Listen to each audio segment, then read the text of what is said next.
Good afternoon, everyone, and welcome to Grand Rounds. Happy New Year if it's the first time I've seen you, and just hello again if it's the second time I've seen you. I'm delighted to welcome everyone back to Grand Rounds for the 2023 first semester, and even more delighted to say that we've already filled the programme. So those two gaps that I said in the email have already gone, and I'm having to make extra space for an extra one at the end of April. So thank you so much for everyone who's volunteered to give a talk. And it's always the bravest that go first in these processes, and Fiona contacted me at the end of last year asking for a slot to talk about this really important topic, and I appreciate this is a very emotive topic, and there may be some triggering content, and you may have personal experience, and if you have, then thank you for joining and taking part. But I think it really is a very important topic, and I'm really pleased that this is a cross-speciality presentation, and particularly want to thank Sharon Thomas, who's dialing in from the Lighthouse in Perth to give her invaluable experience and context in this topic. So not an area I know very much about, but what I do know already from the information that Fiona gave me is that it's my problem, and something that I should learn about and should take action about if I'm faced with these potential problems. So with no further ado, I'll hand over to Fiona, who's going first, and then Jane, and I think Sharon after that. If you could keep your microphones muted, unless you're asking a question at the end. If you have questions, please put them into the chat bar and we'll get to them towards the end. And again, thank you very much for coming. Thanks for joining. Fiona, thanks very much. Great. Thanks, Tom. Jane's going to run through the first couple of slides, and then I will go through the bulk of our presentation. We're chopping and changing a little bit, so I'll pass on to Jane just now for the first few slides. Thanks, Fiona. Yeah, I'm really here just to introduce Fiona, who's been a registrar working with me, and Sharon, who works at the Lighthouse in Perth and Kinross. So thanks very much for the two of them leading on this presentation. I'm Jane Bray. I'm a consultant in public health, and I lead on mental health, and part of that work includes suicide prevention. This is a difficult topic, as I'm sure you're aware, and so the first thing is making sure that we're all looking after ourselves, hence the information in front of us. One thing that I would like everybody to do, and something to share with other people when they leave this session, if everybody could download the Suicide Help app, which is shown on the screen just now. This is a local Tayside app, and it gives lots of information about who to contact, what to do if you think somebody has thoughts of suicide, how to get help. And it also has a safety plan, which lots of clinicians use to work through with their patients. So that is something that's invaluable to have on your phone, particularly for times out with work when you may have friends or family, community members and so on. So I can't stress enough, please download the app, and then it's always with you for whenever you might need it. Next slide, please, Fiona. So outline of the presentation today, Fiona's going to present the background, some myths and facts about suicide. This is to make sure that we're all awake and engaging. And then a bit about the very detailed work that she's done to understand more in about suicide in young people, which is a pressing public health issue. Particularly focusing on what are we going to do about it, so what works to prevent suicide, and then a bit about the local perspectives, what's happening in Tayside, and that's where Sharon's work, which is essentially a demonstration project for Tayside in terms of what works well in the community, and then we'll give you some more information about where you can learn more. So over to Fiona, thanks very much.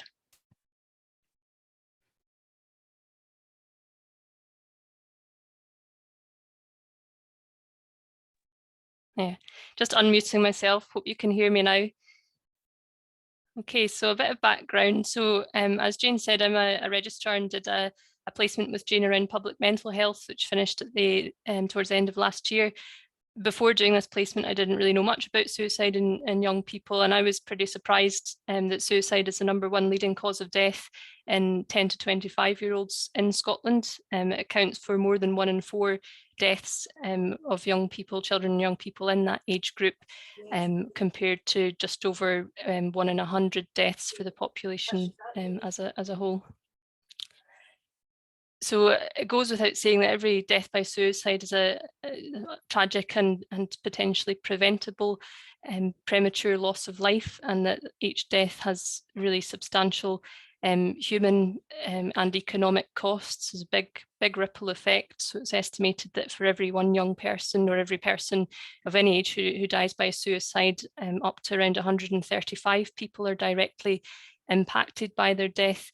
And that the economic cost to society of every person who dies by suicide is around about £1.7 million. So really significant impacts, which means it's a very serious public health issue that needs a sort of good public health based approach in terms of multi-level interventions and partnership working to try and address effectively at a population level. So in terms of the sort of key strategic context for suicide prevention in Scotland, there's been suicide prevention action plans published regularly over the last 15 years or so. The most recent action plan was published just last September in Suicide Awareness Month, and it's Creating Hope Together, accessible online, and that's worth a read in terms of outlining what the key approaches to preventing suicide that are being taken nationally and locally are. So then just moving on to some myths and facts about suicide, and some of these are myths which I myself wasn't really confident in before starting and looking at this area in more detail. So number one, people who are suicidal want to die. That's a myth. Actually, what the research tells us is that the majority of people who feel suicidal don't actually want to die. They just want the situation they're in or the way that they're feeling to stop. And it's important to try and explore those feelings with people who may express suicidal thoughts, to try and help them seek alternatives and to get the support that they need. Number two, people who talk about suicide or attention seeking won't go through with it. A myth. What we know is that people who have died by suicide before their death, they've often told someone that they don't feel life is worth living, that they've got no future, or that they actually want to die. So it's important to always take somebody seriously if they talk about feeling suicidal, as talking openly can help them to work through their thoughts and to get the support that they need.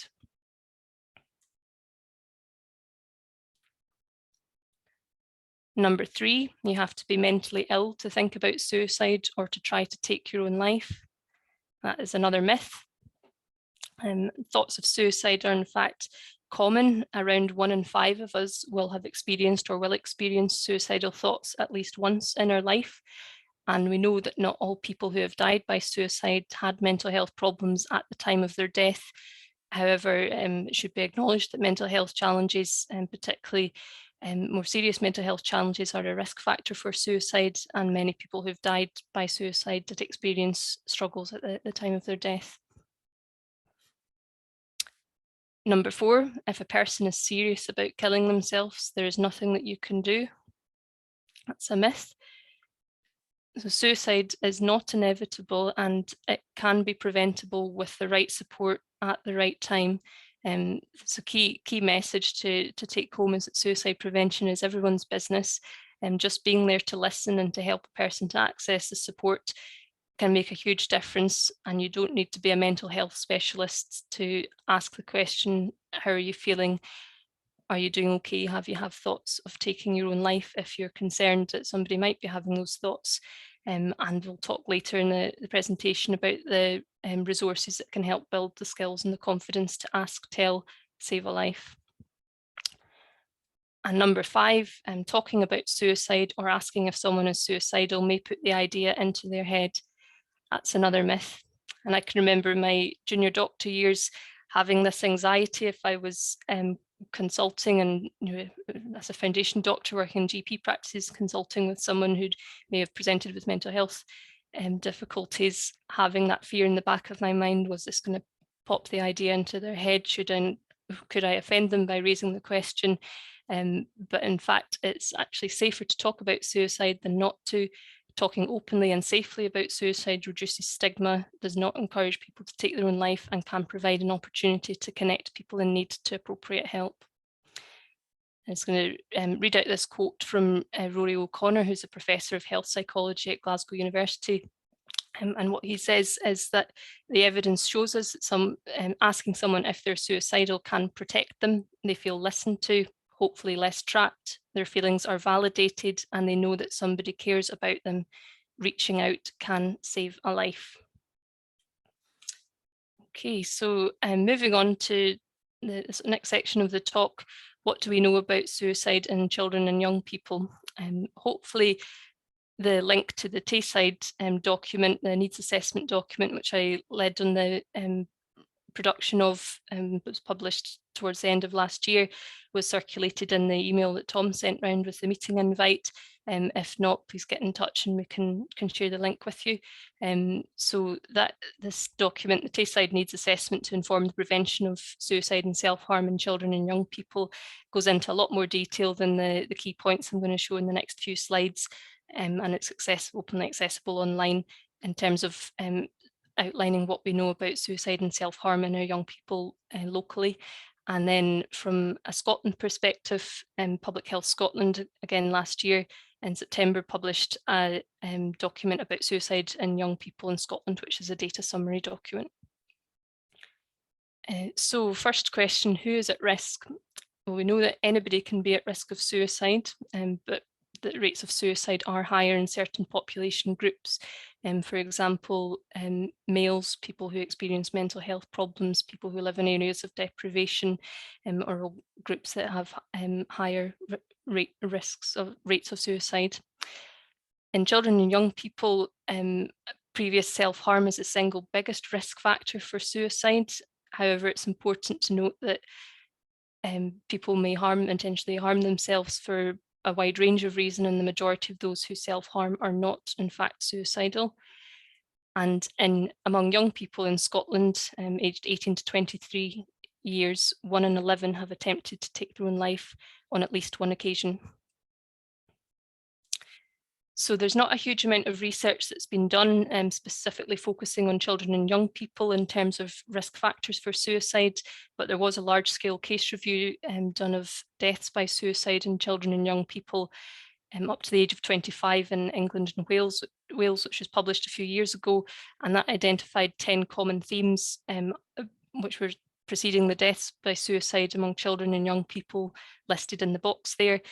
Just to highlight those with a red star are the themes which were significantly more common in children and adolescents, so in the up to 20-year age group compared to young adults, children and young adults as a whole.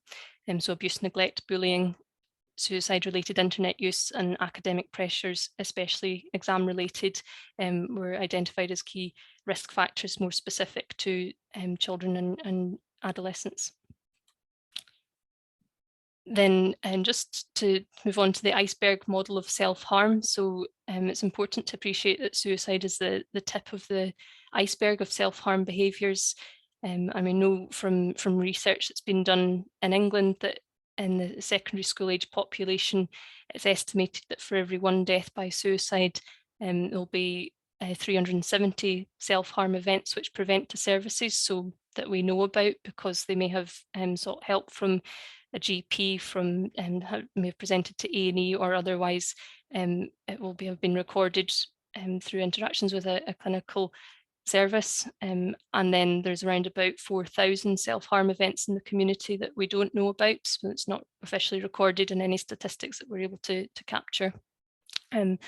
So as I said previously, self-harm, people self-harm for a variety of reasons, and it's not necessarily indicative of suicidal thoughts or suicidal intent, but we know it is a big risk factor for subsequent suicidal behaviours. So it's important to think, what can we do further upstream to address self-harm as a potential risk factor for suicide, and ensure that people are getting the help that they need earlier on.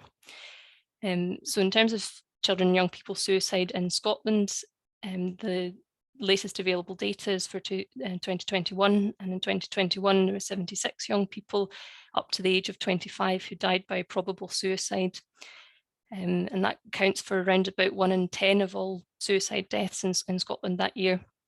The suicide rate amongst young people under the age of 25 more than doubled between 2015 to 2019. So this is in the graph here. Scotland is the dark blue line, and the 2015 to 2019 uptick you can see clearly at the end period of this line graph. But unfortunately, over the last 2 years, there's been two small but consecutive reductions in the number of suicides amongst young people. So hopefully that downward trajectory continues, but appreciating that there's no room for complacency, as it's still a really significant leading cause of death in young people. And we know that external factors such as the COVID pandemic and the cost of living crisis may contribute to the prevalence of risk factors, which may make mental health challenges and suicidal thoughts or behaviours more likely. And then the graph down at the bottom, so Scotland is the dark blue line, and it's we're second behind Northern Ireland in highest suicide rate in the UK. And this dashed line here just below the Scotland line is the UK as a whole. So I mentioned already that deprivation is a significant risk factor for suicide, and in the population as a whole, the rate of suicide is around 3 times higher amongst people who live in the most deprived areas compared to people who live in the least deprived area. This is also seen in the under 25 populations, but the gap is much less pronounced in the under 20s age group. And in all age groups, including amongst children and young people, males are more likely to die by suicide compared to females. And again, this is more pronounced in older age groups compared to younger. So in Tayside, in the 5 years between 2016 and 2021, there were 50 people aged up to and including 25 who died by suicide in Tayside.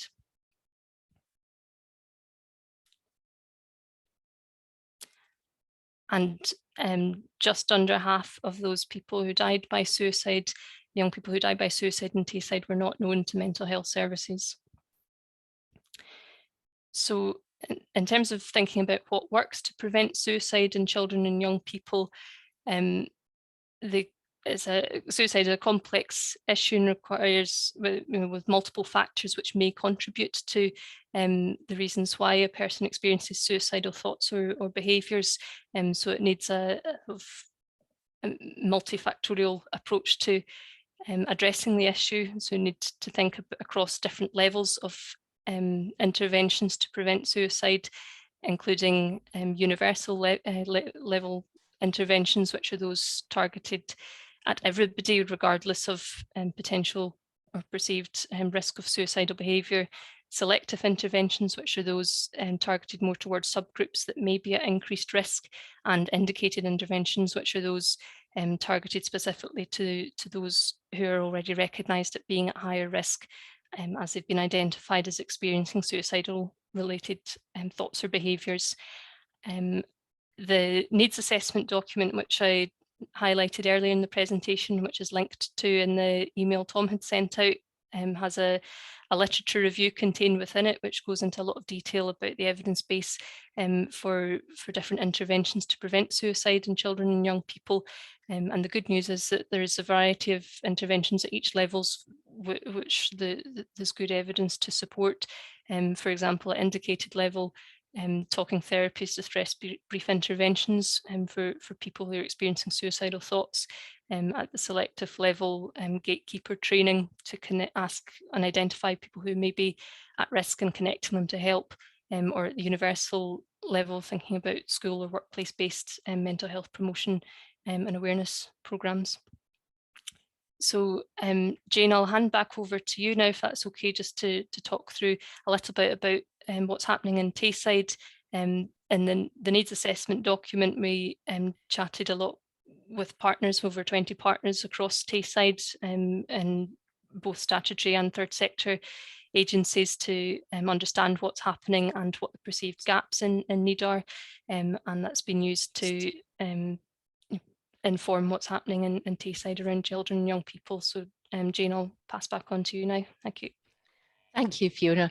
And yes, just to highlight to everybody as well that all this work in Tayside is being used to inform national suicide prevention work, and particularly a new self-harm strategy for Scotland, which is under development at the moment. So the Scottish team for that are coming to meet with Fiona and myself and Sharon and Steve Sweeney, various people who are working on the ground as well with this work. So in terms of what we do around suicide prevention in Tayside, all deaths by suicide of all ages are reviewed by the Tayside Multi-Agency Suicide Review Group, which I chair. That's been in place for 5 or 6 years now, and the reports from that group are available on the public NHS Tayside website under Public Health and Suicide Prevention.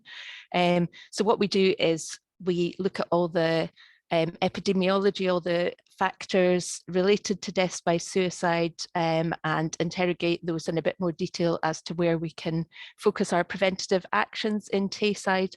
And we also look at each individual death in terms of any gaps in services or any places where intervention could have been in place that might have prevented a death.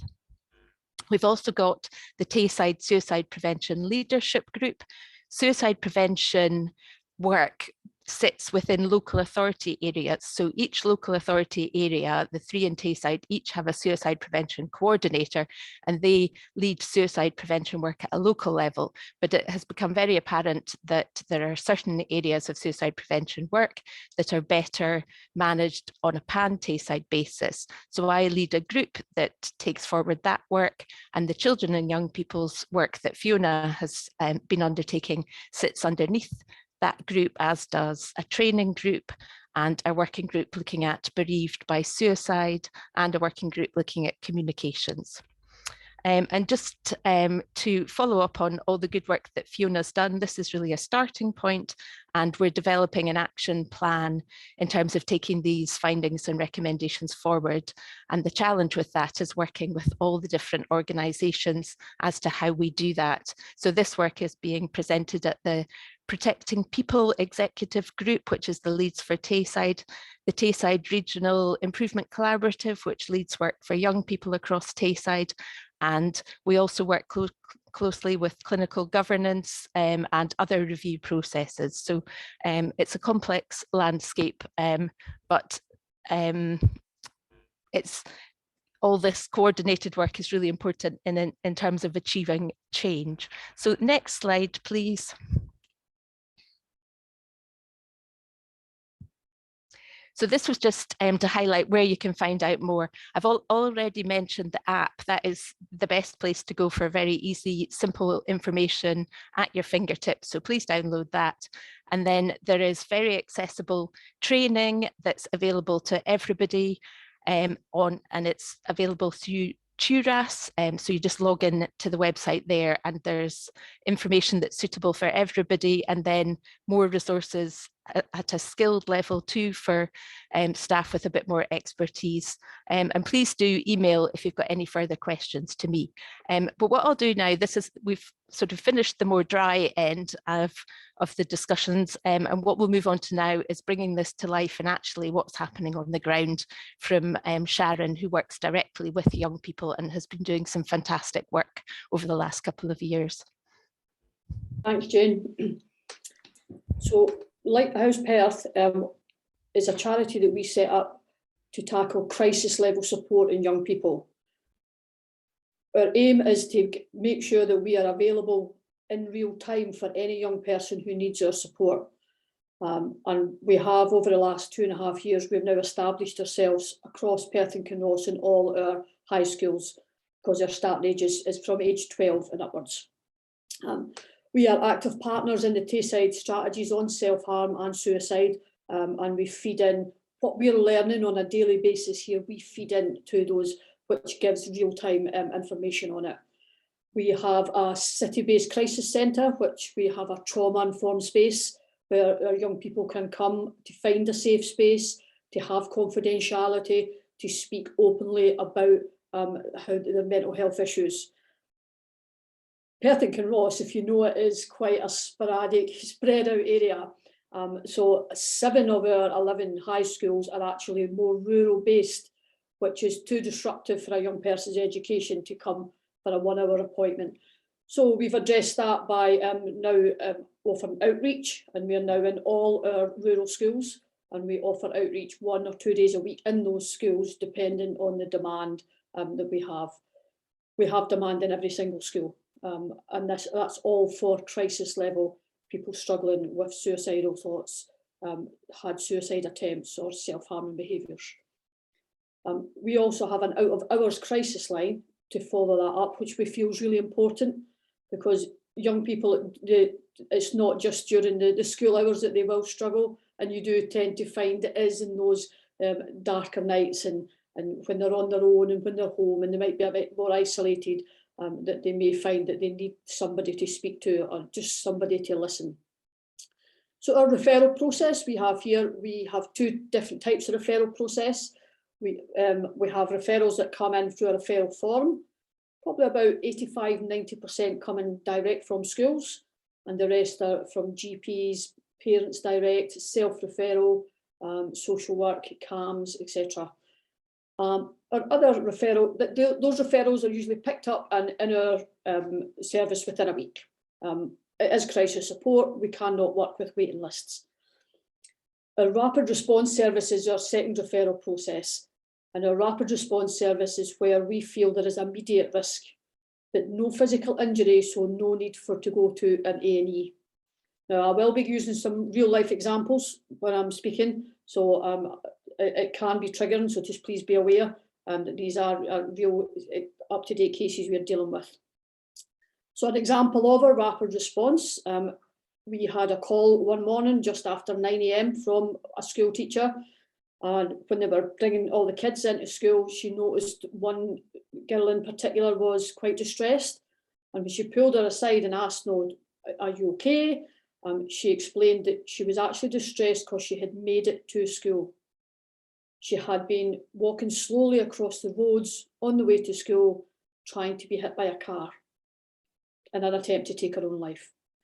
Now, when you think in that situation, that child is not safe to go anywhere at any point, because they're just using normal daily life to try and take their life.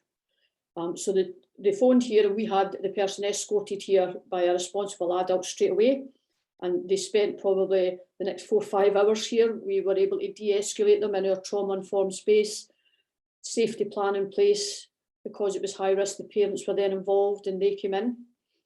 Of course, the first question you ask the young person is why that method, why the cars?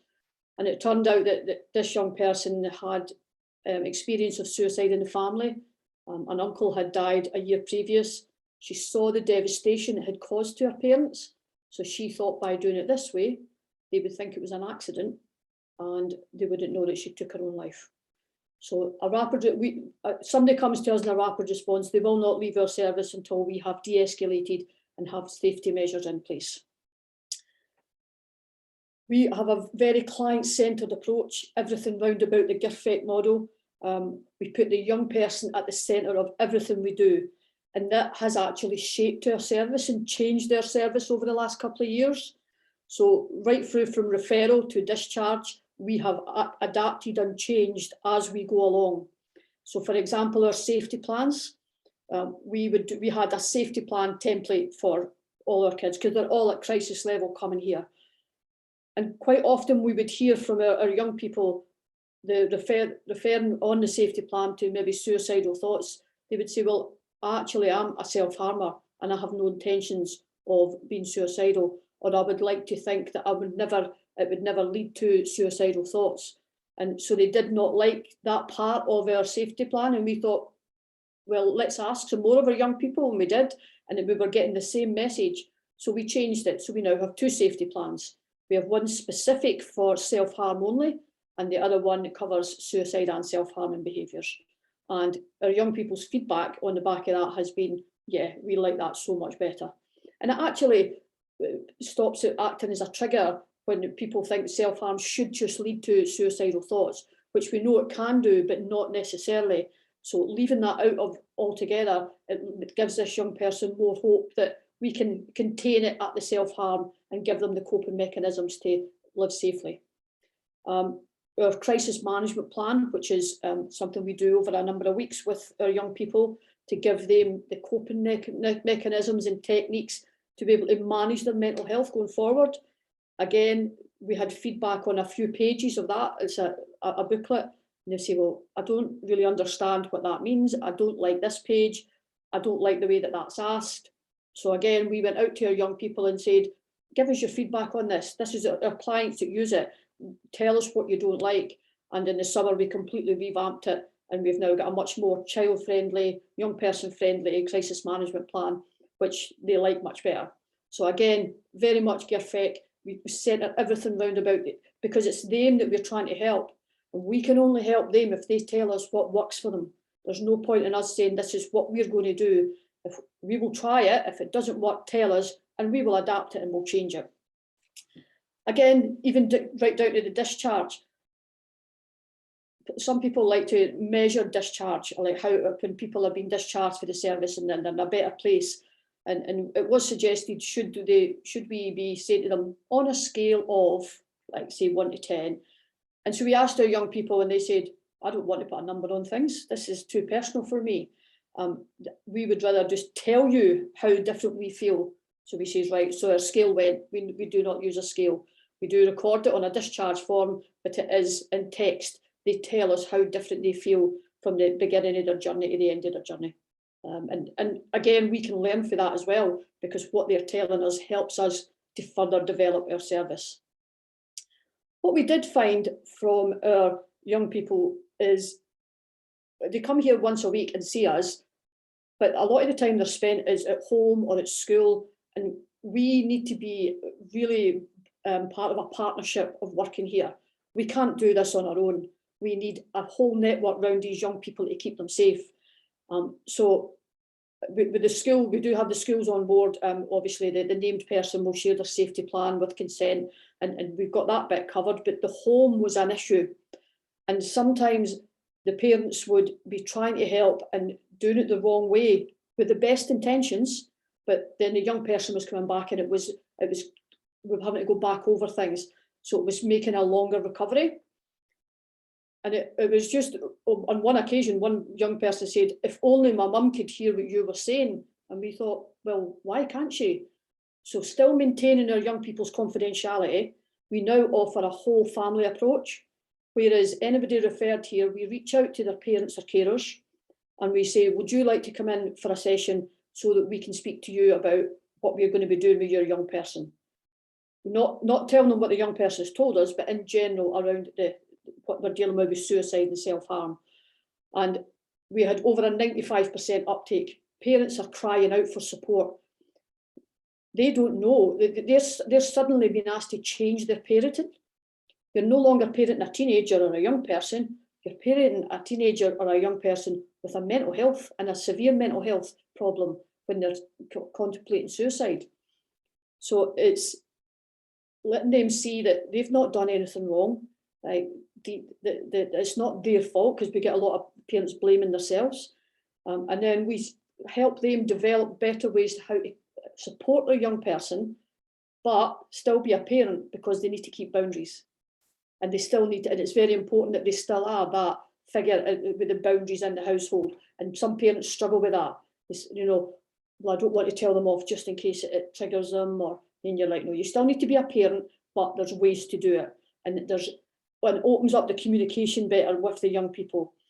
We even had, we reached right out to the whole family, and we had a sibling.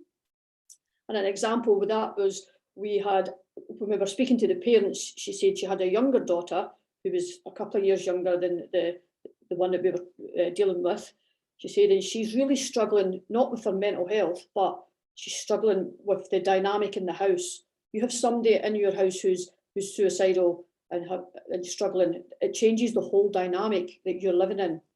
So we said, well, bring the younger child in, and because we can support the siblings too.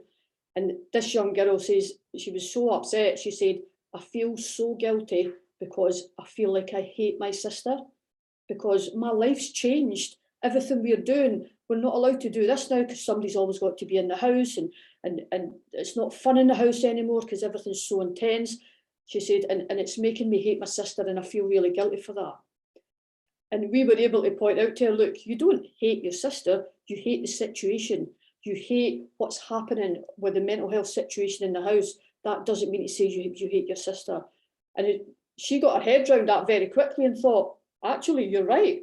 And it made her cope so much easier, and she was able to even support her sister better, knowing that hate wasn't there and she no longer felt the guilt.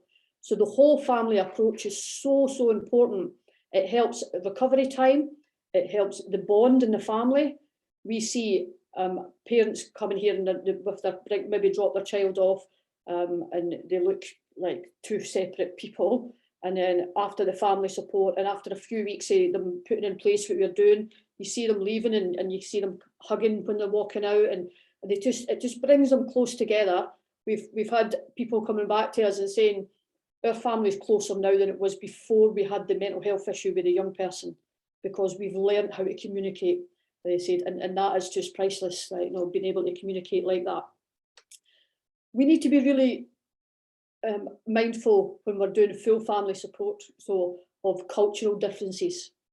We are a multicultural society now, and we do see so many different cultures coming in. And an example, we've seen there's quite a different culture with Polish families and how they understand mental health in a young person. And so we had one young girl in here, and she was saying, our dad sat and told me, he said, I've spoke to my doctor back in Poland on the phone, and if she self-harms again, I've just to take her back and they'll get her locked up, because it's a different culture. So we can't go in like heavy-handed and go, no, that's completely wrong. We need to respect their culture, but get them round to the way of living in this culture and saying, well, while she's here, this is the best thing to do. And yeah, so sometimes the parent sessions are a bit longer than the child sessions, but we get there in the end, and it's only to benefit the young person and benefits the household as a whole. We also found that young people will speak to young people before they'll speak to adults, before they'll speak to us. That peer support is an untapped market as far as mental health is concerned, because people say, oh, don't talk about suicide or use those words when you're talking to young people. Well, why not? I mean, because it's a reality. So we tapped into this. It was because a young person came here as a rapid response, so was at very high risk of doing something that day, but she had been on nobody's radar. And I says to her, why have you never asked anybody for help? Why have you never reached out? And she said, well, I spoke to my friend because she'll understand, and I wouldn't know what would happen if I spoke to like an adult. And young people, they have got this, they're very loyal to each other. They've got the code, haven't they? If a young person says to a friend, I'm going to tell you something, but you cannot tell anybody, they will keep that secret. So we thought we have to get into that so that they know when it's okay to keep that secret and when it's not. And so these young people have got peer support. So we started a mental health ambassador scheme in our schools. So we go in and we train young people in the school who volunteer for this role, and they become mental health ambassadors. We do not expect them to deal with suicide or self-harm. They're there to raise awareness. They're there to tackle the stigma and be a point of contact, so that if a young person does reach out, then they can tell them what happens if they come to our service, how they can get in contact with us. And so that's a universal approach we see from them, because it goes out to everybody. But we have actually seen a potential life saved through that. And this was, we'd actually just finished the training in one of our schools on the Thursday. On the Friday, the young people presented themselves at the school assembly, and they said, we are your mental health ambassadors. You'll see us around the school, we wear our badges. If you need to speak to anybody, anything, if it's bullying, loneliness, you just want to ask a question, come and we'll help you find the answers, and we're there to support you. Over that same weekend, a girl, older teenager, still at school, had went out and alcohol became involved, and a picture got put up on social media. And it was the following day when her phone starts pinging, she realised what she'd done and that people were sharing it. And she thought, that's it, I can never get this back. And she spent the whole of the rest of the Sunday going round her mum's, visiting her gran under a pretence, collecting all the medication she could with a view, because she thought she had no option. She could not live with the shame. She said, people are going to laugh at me at school because they'll have seen the picture. My parents are going to be so ashamed of me when they see it. And she thought the only option was to take her life. And she didn't have a mental health issue before that. And it shows, like, when we were talking about facts and myths, you don't have to have a mental health issue to be feeling suicidal. But what was keeping her alive was she didn't want to die. And again, the myth, people don't want to die, they just want to get out of the situation they're in. So first thing Monday morning, she took all her tablets, but instead of taking them, she headed into the school. No intentions of going to class, looking for somebody with a badge on. And she got a mental health ambassador and she said, I've got tablets with me, I think I'm going to have to take my life. So straight away they contacted us. We were in the school, we did a rapid response, we got the parents in because it was high level. And of course, the first reaction of the parents was, especially the father, was very angry. And this about social media, that I said, now is not the time to be giving her a lecture on social media. Not today, not tomorrow, maybe not even next week, but it is a conversation that needs to be had. Right now, she needs to know you're not ashamed of her and that you're going to support her through this. I said, and that will make all the difference. And as they left the school, she left the school with her parents who had just went in and hugged her, and she knew they were there to support her. She grabbed my hand on the way by and the way out, and she went, I'm so glad I don't have to die. And that was really, really home to us. This mental health ambassador scheme has to be rolled out to all our schools, because if she would not had a young person, and I did ask her, I said, why did you go to the mental health ambassador? And because you had to wait to the Monday, you could have phoned her out of hours line. She said, social media, you wouldn't understand, because we're dinosaurs, because we're older people. And that is where the peer support, because they know what's going on. They understand about how things get shared everywhere. And that was why it was so important for her to speak to somebody her own age that she knew. So it was quite stark to see that was the outcome. So how effective is our service? Well, what 2-3 weeks into January, and yeah, we've had 2 very high risk rapid responses. We had somebody contact us out of hours on Boxing Day. We continue to support the family over the next week to a point where on the 4th of January, this young person was saved as they attempted to jump off a bridge. And that young person is now being detained but is safe, and we're still supporting the family. Now, the young person is quite against getting help from anybody at the moment, but that doesn't mean that we can't support the whole family, and that's what we've continued to do, because there's 2 siblings involved with this as well. And so we're continuing to support them on a daily basis through a really tough time right now. Today, while I was trying to prepare for this, 9:30 this morning, we got somebody at our door, followed by a phone call for the police to say, we've got a missing person, and we're like, yeah, we're just about to ring you, she's here. And what was so heartwarming was, because this is somebody who is on our books at the moment, who is being supported by us. Something happened at school yesterday and it kicked off at home last night, and she took herself to the bridge this morning. And she was standing on the bridge and decided, actually, my safety plan, I know I can just go to the Lighthouse because I don't even need an appointment, I can just walk in the door. She's still here right now. Things are de-escalated, we've revisited a safety plan, and we've got things back in place. And probably in about an hour's time, I'm going to be taking her home. But she's safe. And that today was so heartwarming to see her come knock on our door, because we know it's working. We know our service is working. We've still got a lot to do. 70% of our database is females. And yet the statistics would tell you that should almost be the other way about. So we're still fighting to get those young males to speak up and talk. And we're trying to tackle that through getting more males involved in the mental health ambassador scheme, because we need to address to get these. All too often, by the time we see the males, it is so they've made an attempt. It's so high risk, because they still feel it's weak to speak about mental health. So we're tackling that. We're getting our mental health ambassadors to tackle it. They have fun with their role. They do activities at school. They have events at school and things like that. And it's all about raising this awareness. Get people talking about it.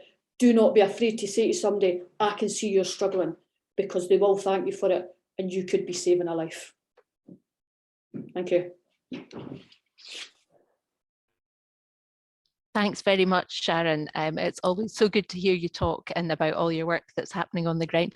I just thought for people who are not aware, I didn't actually explain that Sharon the Lighthouse is one of the third sector organisations funded out in the community. So it's at the lower tier, and then CAMHS, the Child and Adolescent Mental Health Services, are the secondary care that sits above that. So you're doing fantastic work in terms of this early intervention, prevention out in the community.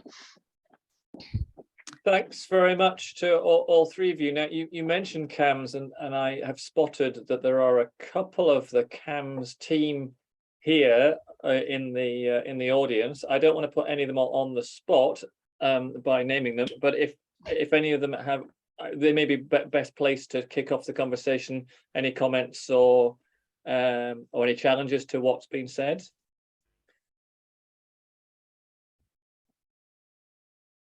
This is the bit where I say I'm not putting you on the spot and then promptly put you on the spot. I appreciate the irony of that. Okay, so there's no, they're not forthcoming. And the chat, I did put in the link, Fiona, as you were talking, to the Tayside Needs Assessment, which you led on. So if anyone doesn't have that link from the email or missed the email, then please click on that link and it takes you straight to it. You can download that and read it at your leisure. As I said, I don't have any training in this beyond what I learned at medical school and a touch of what I did in when I did A&E as was in Edinburgh in 2001. And we didn't have a children's unit. We were an adult only service. So I got some training in management of parasuicide, suicidal ideation in adults, but not in children at all. My children are now 17 and 19 and are, they're young adults, one at university, one about cities, advanced higher, stressful situations. So I think most of us as parents will be aware of the stresses which our young people and our children are under these days. I don't know how I'd have coped now. If I plonk myself age 17 now, I would cope with the stresses that far more than there were 30 years ago. I've never had the phone call from the school. I've never had the phone call from the police. But my younger son, and I'm sure he wouldn't mind me saying this, has availed himself of the services, those third-party services for mental well-being and emotional support in times when he felt he couldn't come to me. So and what that has led to is him then being able to come to me to talk about these things, which was really, really valuable. So I have personally, it wasn't Lighthouse, we're not in Perthshire, it's Dundee, but I certainly think that the service you provide, Sharon, is absolutely incredible, and I'm so grateful. Now, Laura has managed to turn her screen on, and are you able to just perhaps comment, Laura, before Jane comes back in? Yeah, well, I'm sorry, I couldn't figure out how to unmute myself and turn my camera on in enough time. I had a question I typed in the chat while I was trying to figure that out, just about kind of how the Lighthouse staff have found sort of working with the inpatient and outpatient teams. Perthshire, perhaps just mention that Laura is one of the consultants in CAMHS, that's her input. Hi, Laura. Yes. Yeah, we very much need to work in partnership with CAMHS, so because we are non-medical, so we are here for the support side, and we are non-medical, so quite often we will have young people using both our services, so we do have a lot of contact with each other. If people are inpatients, we will be part of the YPP, the Young Persons Planning meetings, where CAMHS and ourselves are there. We were at a meeting yesterday for a young person. So yeah, we need to keep really good relationships with CAMHS, because we do rely on each other to support the young person. And sometimes the young person will make a choice that they just want to go to one or the other, and keeping that child centred, that we respect that. So just today, CAMHS rang me and said, this young person would rather just continue with Lighthouse. Are you okay if we discharge them? We're like, absolutely. Vice versa, we've had a young lad who decided just to use CAMHS, and we're like, yep, that's absolutely fine. So I think as long as we continue to work together with them, because again, the bigger the network of support under, then the more chance we've got of keeping these kids safe. So yeah, we do work very closely with them, Laura. And my other comment, I suppose I should have said I'm an inpatient child and adolescent psychiatrist, but probably one of the more challenging aspects of my job, I suppose, is the myth that being in hospital is the kind of cure-all for any young person with suicidal ideation. And in fact, it can be quite the opposite, that actually hospital can be quite a kind of damaging environment. A lot of our young people pick up kind of maladaptive coping strategies. We found that kind of suicidal ideation, self-harm can kind of escalate in that environment. So often I'm doing things that I think other people find a bit see as a bit counterproductive. So if I see an escalation in self-harm, I'm thinking of actually they need to leave hospital a bit quicker. Particularly kind of when we're speaking about kind of personality disorder and the management of that and so on. But I just wondered if kind of Jane or other colleagues that have kind of presented had any sort of thoughts about that. I'm very much in agreement with that. I trained as a psychiatrist before I came into public health, and so my focus is very much on how we can intervene earlier with prevention, and that's where places like the Lighthouse, if we can get support in earlier, then hopefully things for most people won't escalate to the stage of needing secondary care mental health services, and certainly not inpatients. And those services can be saved for people where there really is a significant mental health problem. That's certainly the angle that I take. Where the challenges are at the moment is the whole service arena is under-resourced in terms of the third sector and the secondary care sector, as I'm sure you're aware of. And there's also a need for more upskilling among parents and school staff around how to support normal emotions in young people and not medicalise. We've got a tendency in our society to, oh, you must ask the GP about this, it might be a mental health problem, whereas actually we all need to be better at managing normal emotions and that sort of thing. So there's a lot of training, awareness raising that we need to be doing. So that's where this pyramid of all the sort of a large number of interventions at the bottom and a small number at the top is what we're aiming at. So we have a really good working group that includes CAMHS staff. We've got Una McPherson and Laura and the Lighthouse, and Steve Sweeney, who's suicide prevention coordinator for young people in Perth and Kinross, who I saw was here as well, all working together with schools as well. The educational psychology staff to try and work together to improve things. I think it's really interesting what you say there about, you know, everyone having a part to play in managing mental health and normal changes in emotions and in well-being. I have never worked in a psychiatry environment, but I remember medical school, so I'm going back a long way, but I remember a professor of psychiatry saying to me, look, Farden, you clearly don't want to be a psychiatrist, but you will always meet patients who are depressed, have anxiety, and have changes of emotion that they will look to you to offer advice and offer comfort, and that stuck with me. And I'm not, in no way am I saying I'm the best at this of the world. I'm not a psychiatrist, but it's always stuck with me that it's everyone's responsibility to do what you can while knowing what your limitations are, and I certainly have those.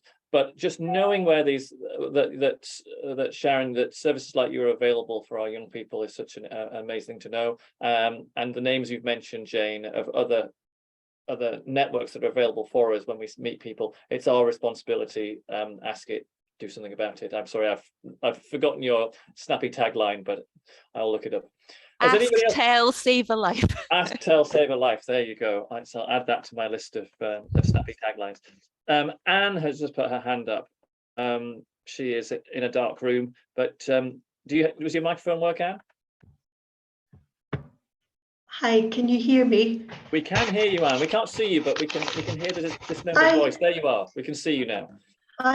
I think you're probably going to be able to see me. So I suppose I'm one of the paediatricians within CAMHS, and I let Laura go ahead and speak first because she's a psychiatrist, so she's clearly much more in tune with the young folk that you're talking about. So I work within the neurodevelopmental, and I suppose I just wanted to say I rarely get the occasion to be able to come along to these teaching events, and I just wanted to say it's been really an excellent opportunity. I think the presentations have been really good, and knowing some of the families that do access your service, Sharon, I think you're doing yourself an injustice. I think when you were speaking, in that how you come across on screen, I can understand completely why lots of the young people that I certainly see who have accessed your service, why they would benefit from it, because you've got such a lovely rapport. And I think even the case studies that you went through there, the instance where parents are perhaps initially, because they're scared, they are angry and reactive, and how you can de-escalate everything, that's really helpful. And I think exceptionally complementary along with our service, because as I say, I do know people who have accessed and continue to access the Lighthouse. So I just wanted to say really thank you. So that's me babbling on, but I'll stop speaking now. Well, thank you, Anna. I appreciate that feedback, and yeah, we do find it quite often. The families that come, they're just scared. The parents are just terrified that they're going to lose their child, and they need that support. And I think, Laura, going back to your point about them being in hospital, yeah, sometimes we get some pressure from parents who keep saying they should be getting into hospital, they should be, and it's not, and they do think that there's going to be some magic thing will happen when they go, if they get them detained, that they're going to make them all of a sudden better, and usually you'll find that it's not. And thankfully, in the whole time we've operated, we've only had to have one young person detained against their will, and that was just a very sad. Hopefully, you'll get better, but yeah, it's very much a last resort. But parents like are just trying to find an answer, and sometimes they jump ahead of themselves. So and again, we're not medical, so we will not get overly involved in that side with them, but we try as best as possible not to. But yeah, thanks for your lovely comments, Anne. And Anne, thanks for joining Grand Rounds. Grand Rounds is here every week. We have a varied and ranging topics to talk about, but CAMHS is coming back in 2 weeks' time. Dr. Fiona Moore is going to speak, and she's from the CAMHS team. I have no idea what she's going to talk about. She's not giving me a title yet, but I do know next week's title, which is clinical phage therapy. Good viruses versus bad bacteria. So Josh Jones, who's doing research here in Tayside into phage therapy, will come to tell us all about this. It's a fascinating topic. It perhaps couldn't be any further away from child suicide than is possible. And later in the year, we move into February, which is LGBT month, and Kevin McConville has secured a couple of slots, as he usually does, for the LGBT month talks. Rory McCrimmon, Dean of the Medical School, will be talking about the end of year review. Grant Rodney and Paul Fettis are coming to speak about the Archie funded surgical suite, which many people in this virtual room will have either done something crazy and run up a mountain or cycled around something or swum across a lake to raise money for. And we can now see the results of that. Pascal Scanlon and Andrew Thompson are going to come and talk about prescribing in primary care. And then Sarah Alstaff will be talking from the sexual health team, the innovatively titled Clap for the NHS, a post-COVID gonorrhea outbreak. So I'll perhaps leave you with that. But what a way to kick off Grand Rounds for the year. Thank you so much for coming. Really appreciate your time, particularly Sharon coming, dialing in from outside. Really appreciate you coming. This will go onto YouTube when available, when I've got time to edit it. And other Grand Round videos are all available on YouTube. If you just search Dundee Grand Rounds in the YouTube search bar, it's the first thing that comes up. Like, comment, subscribe. It helps me with the videos going up the search lists. And we've now got a couple of talks over 1,000 views. So we're becoming a bit more visible around the world. Right. Thank you very much. I'll call it there. Fiona, Jane, Sharon, thank you so much. Enjoy the rest of your day and your weekend, and we'll see you next week. Thank you. Okay.